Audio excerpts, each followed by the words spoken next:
Welcome everyone. We're going to join this one already in progress. That's because I started this and I did it during a live stream, and after a few hours I decided to call it quits on the live stream. So we're going to pick up here in time-lapse mode, and this one is called Into the Light.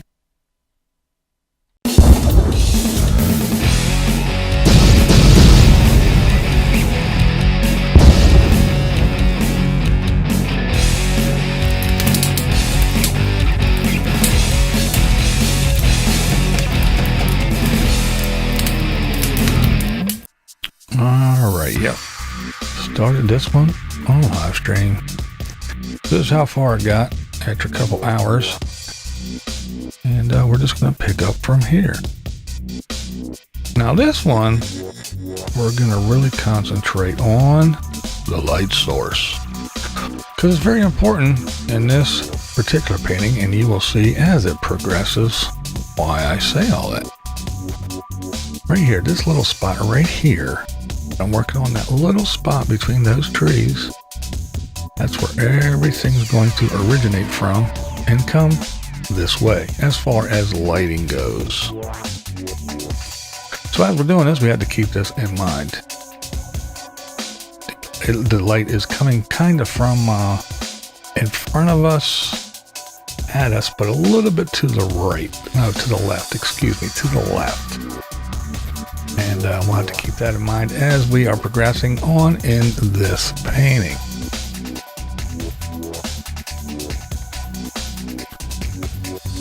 Now, there's a lot of little tree trunks here and there, and I'm going to detail them out a little bit, not get too crazy, but we don't want a bunch of little gray sticks and brown sticks sticking around, so we're gonna detail them up a little bit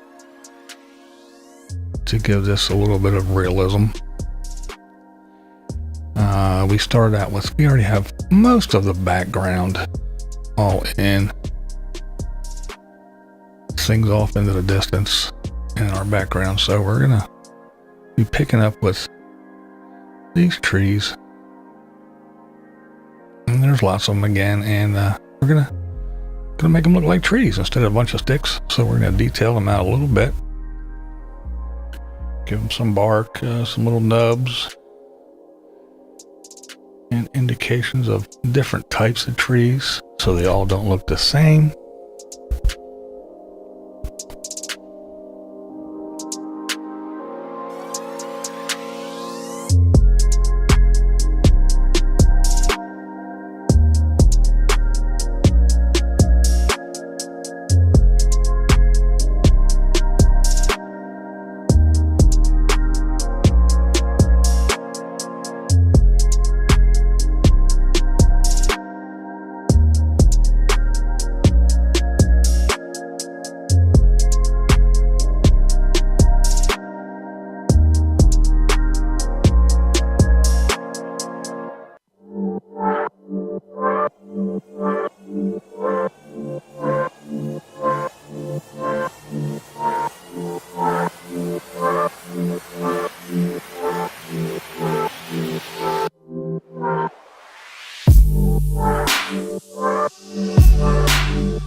This isn't the typical thing here on this channel, but I do enjoy painting.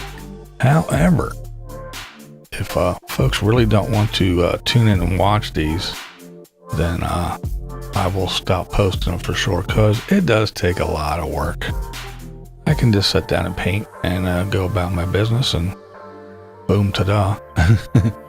Instead of getting cameras ready and the lighting and remember to hit record, and then sitting down and editing these things that are way too long and make them somewhat of a watchable length, and then doing these little voiceovers and everything, trying to make them interesting. So it takes a lot of times, a lot of time and effort when I could be actually painting instead of sitting here doing this.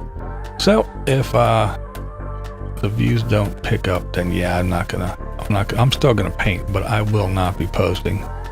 It's just too much to be posting for, you know, less than 100 views. So I will still remain painting, but I just won't be posting. All right, now we're going to work on the forced floor.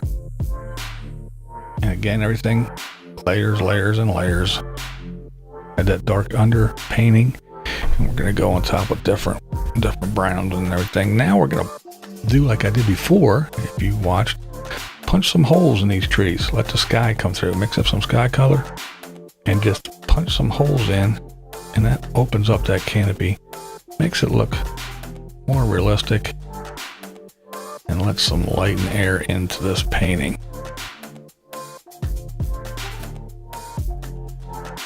Now we're gonna figure out how this sun is coming through in between some of these trees and branches.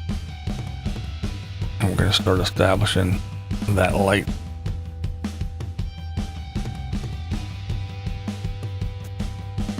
It's gonna come across in some spots. It's gonna hit the grasses and the dirt and the leaves and the trees.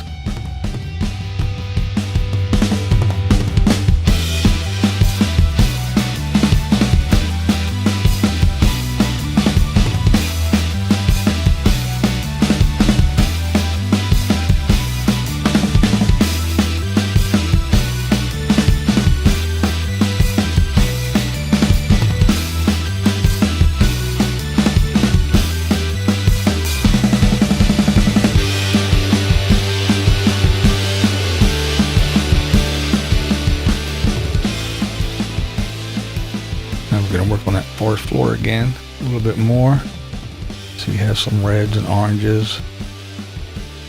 The thing with acrylics is you wait for layers to dry, and then you go in and you add to it, and you add more layers and layers and layers.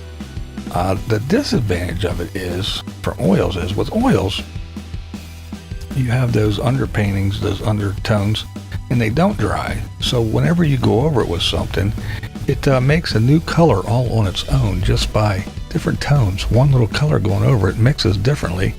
It gives you all kinds of tones and textures. Whereas with acrylics, you actually have to get in there yourself and lighten and darken colors up and add and go around and do things, because it just doesn't happen on its own. You have to create all those different layers, tones, put the textures and stuff in.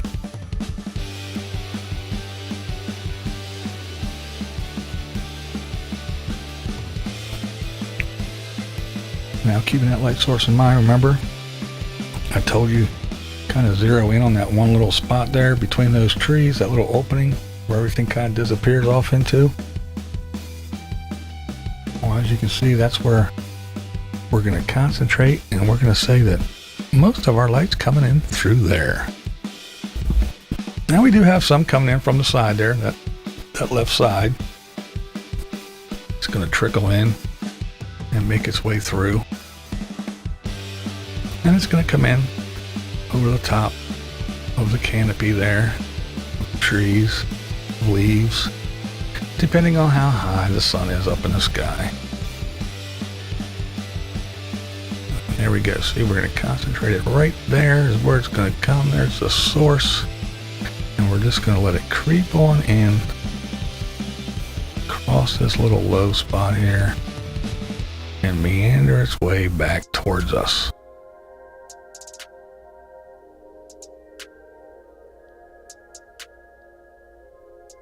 Starting with some yellowy tones, and we'll get brighter later.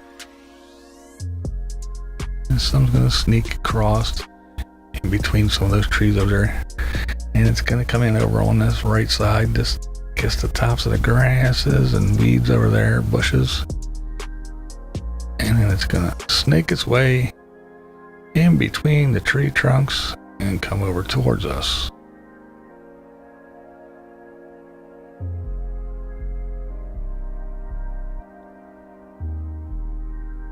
And then it's going to just catch the edges of some of the leaves that are laying there.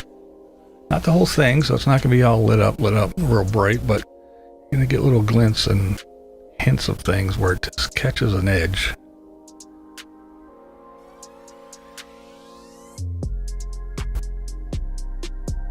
See that little sparkle or twinkle here and there.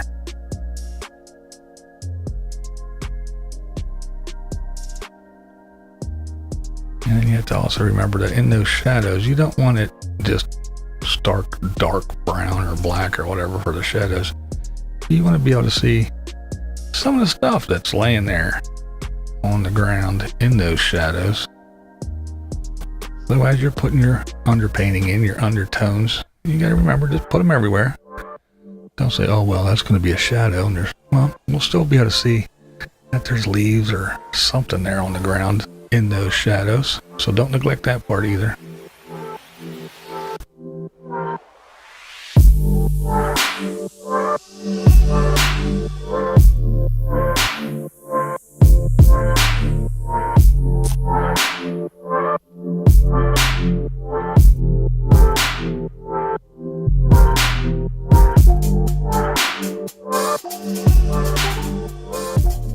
Take notice, I'll go over this several times with reds and oranges and browns and greens and yellows and all sorts of different, even white.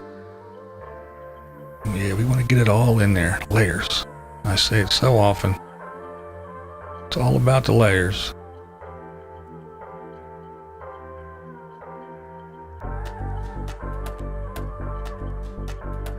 Now we gotta have some stuff. Gotta have some debris.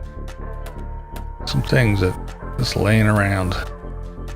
Branches, twigs, stumps, rocks, whatever. Gotta put some stuff in there. It's not all nice and manicured and well kept. There's stuff scattered all over, right? Well, let's drop it in there.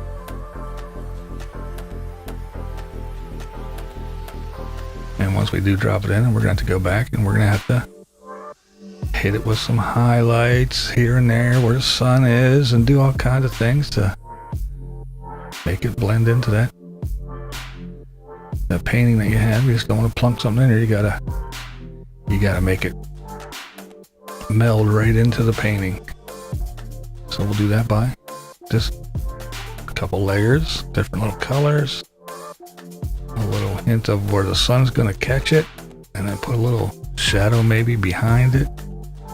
Just things like that. It's the little things that make it worthwhile.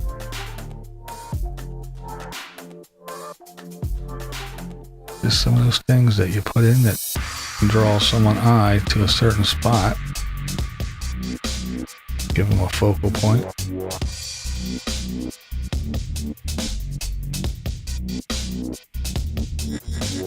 And then once you draw them in, then you gotta give them things to look around. When they start looking around, they see this and they see that and they go, oh, look at that. There's a branch over there. And look how the sun's just kissing the top of that thing. All kinds of little things like that. Now we're going to go up here and we're going to put in some leaves and branches right real close up in our face like. And then we're going to have to figure out how our light's going to be affected, how it's going to come in, what's going to hit, what's not. All about the light source in this one. To keep it looking as realistic and as possible as possible.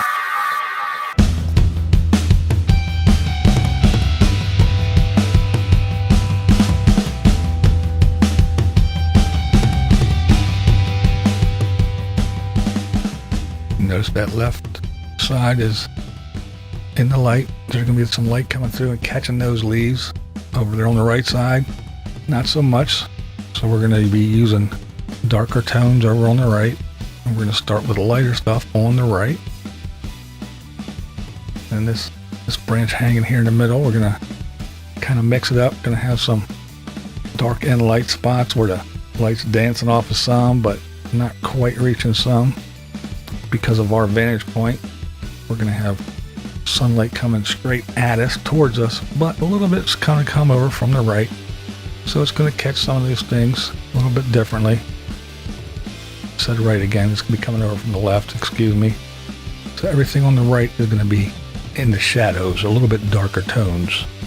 But the sun will come through. It'll peek through and it'll grab some of those. And you'll see how we address that here shortly.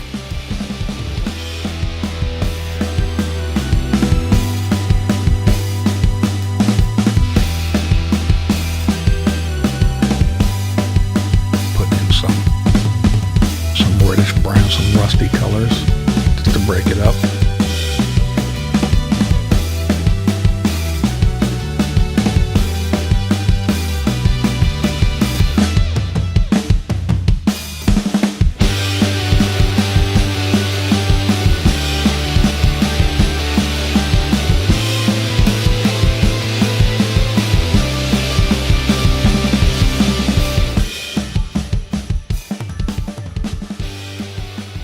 Time trying to keep that right side a little bit darker than the left side. Now we're going to go in here in the middle here. We're going to throw in some highlights. Let's see over on that left side. We're going to have that in the sun. So it's going to get, the majority of it's going to be nice and bright. And then here we're going to think about where that sun is sneaking through and just hit here and there, not everywhere, but just a little bit over on that right side.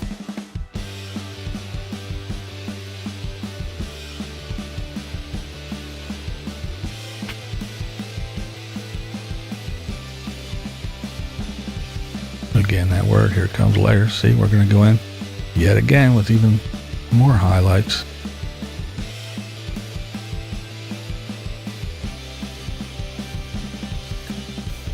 Here comes that sun. Look at that. Look at that. It's just sneaking through there. There you have it. Into the light. That's what I call this one.